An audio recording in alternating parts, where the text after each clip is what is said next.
योगश्चित्तवृत्तिनिरोधा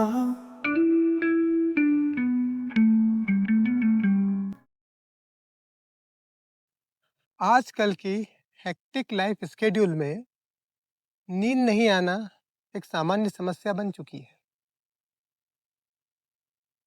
आप बिस्तर पे जाके लेटते तो हैं पर नींद ही नहीं आती है। तो पहले थोड़ा ऐसा इस बात को प्रैक्टिकली समझने का प्रयास करते हैं कि इसके क्या कारण हो सकते हैं। तो सबसे पहला कारण हो सकता है कि आपकी स्लीप साइकिल का ठीक नहीं होना। मूलतः किसी इंसान को 10 बजे के आसपास सो जाना चाहिए और सुबह 5-6 बजे उठ जाओ। पर अगर आप पहले ही रात में 1 या 2 बजे तक सो रहे हैं और सुबह 8-9 बजे 10 बजे तक उठ रहे हैं, तो ये स्लीप साइकिल का प्रॉब्लम है। तो सबसे पहले तो अपने सोने और उठने का समय सुनिश्चित करें। और उठने का समय सुनिश्चित करने की ज़रूरत नहीं है, सिर्फ सोने का समय सुनिश्चित कर लें कि 10 बजे तो सो गए, नींद अपने आप खुल जाएगी। तो पहली चीज़ हो गई स्लीप साइकिल। अब दूसरी बात करते हैं अपने भोजन पे।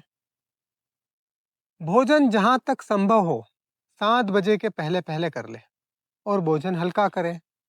भोजन हल्का होगा तो डाइजेशन ईज़ी होगा। डाइजेशन ईज़ी होगा तो आपको नींद ना आने की समस्या नहीं होगी। आप ईज़िली सो पाओगे। तो अपने भोजन में थोड़ा सुधार करें। तीसरी बात आती है कि एक्सपोज़र टू डिजिटल डिवाइसेस। तो कम से कम सोने के 1 घंटा पहले किसी भी प्रकार के digital devices, for example laptop हो गया या सेल फ़ोन है या आपका टेलीविज़न है, इनको ना देखें। इन डिवाइसेस को कहीं दूर रख दें और सोएं। तो इसमें जो एक एक्स्ट्रा स्टिमुलेशन होता है, आप किसी भी डिवाइस को देखते हैं तो यू गेट स्टिमुलेटेड। तो वो स्टिमुलेशन आपको गहरी नींद में जाने में सबसे बड़ा बाधक कारण होता है। तो कोशिश ये करें कि सारी डिजिटल डिवाइसेस से 1 घंटा पहले दूरी बना लें। अब ये सब बातें तो प्रैक्टिकल बातें हो गई, ठीक है? और शायद आपको भी ये सब पता ही होगी, इसमें कोई बहुत नई बात नहीं है। लेकिन कभी-कभी क्या होता है कि सारी चीज़ें ठीक-ठाक ही हैं, कि आप समय पे खा रहे हैं, सोना भी ठीक समय पे सो ही रहे हैं, मोबाइल का भी इतना ज़्यादा उपयोग नहीं है। उसके बावजूद क्या होता है कि जैसे ही आप अपने बेड पे गए, लेटे, आपके मन में तरह-तरह के विचार आने लग जाते हैं। आप करवटें बदलते रहते हैं, पर आपको नींद नहीं आती। 2-2 3-3 घंटे बीत जाते हैं, पर नींद नहीं आ रही। तो पहले समझे कि नींद का उद्देश्य क्या है। नींद के 2 पर्पस होते हैं, एक तो शरीर को आराम देना और एक मन को आराम देना। तो जैसे ही आप बेड पर लेटे, तो एक पर्पस तो उसी वक़्त सॉल्व हो गया कि शरीर आराम में आ गया। अब बात जाती है दूसरी चीज़ पे कि मन का आराम हो। अब मन में तो उठ रहे हैं बहुत सारे विचार, इधर-उधर की बातें, तो मन का आराम तो नहीं हो रहा है और नींद आ नहीं रही है। तो करना क्या है? एक सिंपल मेडिटेशन टेक्निक। सोते वक़्त अपना पूरा ध्यान श्वासों के आवागमन पे लगा दें कि श्वास आ रही है या श्वास जा रही है। ये देखें कि श्वास कितनी गहरी जा रही है, नाभि तक जा रही है या चेस्ट तक जा रही है। पूरा ध्यान श्वासों पर लगा रहे। अपने मन को श्वासों पर बैठा दें। इधर-उधर मन भटका, बीच में फिर कोई विचार आया, फिर मन को खींच के श्वासों पे ले आए। पूरा ध्यान श्वासों पर सतत बना रहे और आपको पता ही नहीं चलेगा कि आपको कब नींद आ गई। और अगर नींद नहीं भी आ रही है और ऐसे 1-2 घंटे बीत गए, तो भी मन शांत हो जाएगा। मन का आराम हो गया। तो ये एक सिंपल टेक्निक है जिसको आप अपनाएँ, तो आपको नींद भी आ जाएगी और नींद की क्वालिटी भी बढ़ जाएगी। अब यौगिक दृष्टि से देखें, तो बात थोड़ी परे जाती है। जब हम नींद की बात करते हैं, तो कुछ विषयों पे बात करना बहुत महत्वपूर्ण हो जाता है। तो मूलतः कश्मीरी शैवत्व में 4 अवस्थाएँ मानी गई है। पहली अवस्था है जागृत, दूसरी है स्वप्न, तीसरी है सुषुप्ति और चौथी अवस्था है तुरीय। तो पहले थोड़ा-सा समझें कि ये क्या होती है। जागृत अवस्था को बोलते हैं वेकिंग स्टेट। तो जागृत अवस्था में जैसे अभी आप और मैं जागे हुए हैं, तो हम पूरे संसार को अपनी इंद्रियों से ग्रहण करते हैं। आँखों से दृश्य देखते हैं, अभी जैसे हवा चल रही है तो मुझे त्वचा पे स्पर्श हो रहा है, कानों में कुछ आवाजें सुनाई दे रही है। इसे कहते हैं जागृत अवस्था। दूसरी अवस्था होती है स्वप्न अवस्था। इसको बोलते हैं ड्रीमिंग स्टेट। आप सोए हैं, इंद्रियां तो शांत हो गई, ना आप कुछ देख रहे हैं ना सुन रहे हैं, लेकिन मन शांत नहीं हुआ, तो स्वप्न शुरू हो गए, स्वप्न चलने लग गए। चित्त के अंदर जो वृत्ति उठी वैसा स्वप्न शुरू हो गया। ये हो गई स्वप्न अवस्था। तीसरी अवस्था है सुषुप्ति। सुषुप्ति को बोलते हैं डीप स्लीप स्टेट।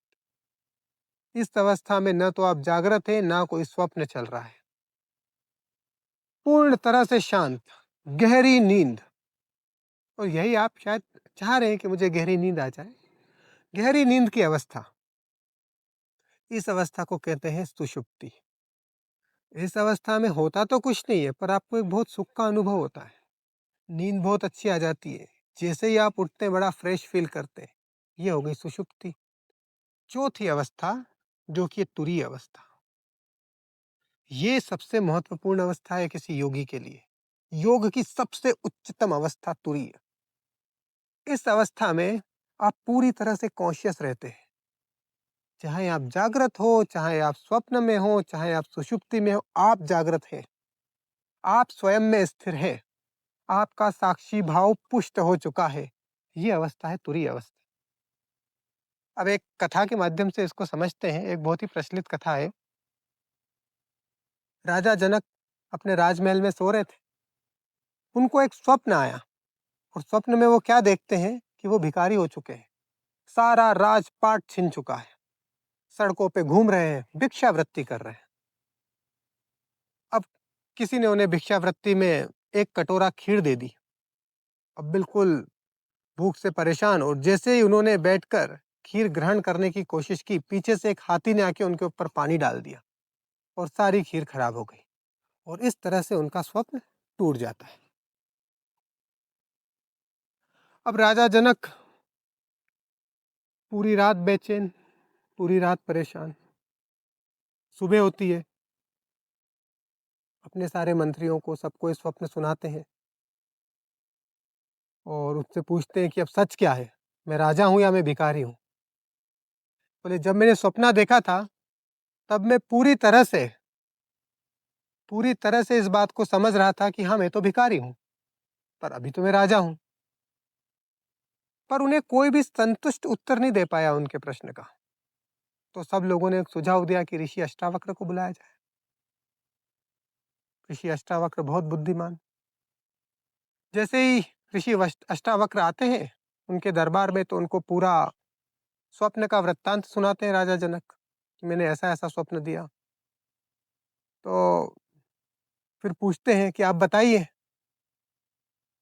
कि क्या सच है, मैं राजा हूं या एक भिखारी हूं। तो अष्टावक्र इस पे थोड़ा मुस्कुराते हैं। अष्टावक्र बोलते हैं महाराज, आप ना तो राजा हैं ना ही आप भिखारी हैं, ना ये सच ना वो सच। दोनों बातें सच नहीं है, दोनों ही माया है। तो जागृत अवस्था भी माया और स्वप्न अवस्था भी माया। तो उन्होंने बोला कि जैसे आपने स्वप्न में आप उसे असली समझ रहे थे, अब आप इसे असली समझ रहे हैं कि मैं राजा हूं।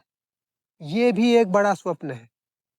और जैसे ही ये स्वप्न टूटा और आप साक्षी भाव में आए और आपने जान लिया कि ये भी स्वप्न है, आप तुरीय अवस्था में स्थिर हो गए।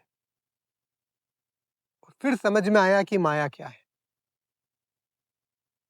अब इसमें एक और बहुत महत्वपूर्ण बात आती है जिसको अच्छे से समझ लेना चाहिए। वो बात है कि शायद आप में से कभी किसी ने अनुभव किया हो ना किया हो कि हमको एक स्वप्न चलता रहता है, हम स्वप्न देख रहे हैं और स्वप्न में ये जान लिया कि ये स्वप्न है। कैसे जान सकते हो, एक उदाहरण से समझे कि स्वप्न में मान लो आप उड़ रहे हो और आपको एक समझ आ गई कि भाई मैं तो इंसान हूं and human can not fly, और आपने जान लिया कि ये स्वप्न है और स्वप्न टूट गया। ये हो सकता है कि आपके स्वप्न में आपका घर आया और आप देख रहे हैं कि स्वप्न में आपके घर के कमरे में वुडन के सोफे हैं और फिर आपको ख्याल आ गया सपने में, अरे नहीं नहीं, मेरे घर में तो स्टील के सोफे हैं। स्वप्न टूट गया। ठीक है। कोई बुरा स्वप्न चल रहा था और आपने स्वप्न में जान लिया कि नहीं, ये तो स्वप्न में हो रहा है, और आपने स्वप्न को कंट्रोल कर लिया और किसी और दिशा में ले गए और जान लिया कि ये स्वप्न है। इस अवस्था को कहते हैं जागृत स्वप्न। जान के बोल रहा हूं, स्वयं के अनुभव से बता रहा हूं आपको। ये वो स्थिति है कि जिसमें आपका साक्षी भाव पुष्ट हुआ है। अब आप स्वप्न अवस्था में साक्षी भाव को पुष्ट कर रहे हैं। थोड़ा थोड़ा साक्षी भाव जाग चुका है। अब अगर यही साक्षी भाव जागृत अवस्था में जाग जाए और आप ये जान ले कि ये भी चल रहा है, ये भी एक स्वप्न है, तो आ गए इससे बाहर। वह साक्षी भाव पुष्ट, जान लिया कि ये भी माया है, ये भी सच नहीं है, ये जान लिया। जैसे ये जान लिया, अध्यात्म की सबसे उच्चतम अवस्था तुरीय भाव में आप स्थिर हो गए। ये वो अवस्था है जिसमें आप जान लेते हो कि सब माया है। और उसके बाद होने वाली कोई भी घटना, जैसे स्वप्न टूटा और आप उन घटनाओं से प्रभावित नहीं है, तो यहाँ पे रहते हुए जो भी चल रहा है आपके जीवन में, जो भी आपके आसपास चल रहा है, आप उससे कभी प्रभावित नहीं होंगे। तो अपनी योग यात्रा शुरू करें, सिर्फ सिर्फ गहरी नींद लाने के लिए नहीं। मेडिटेशन करें सिर्फ डीप स्लीप के लिए नहीं। आपका मूल उद्देश्य होना है तुरीय भाव में स्थिर होना और यह जान लेना कि ये सब माया है। योगश्चित्तवृत्तिनिरोधः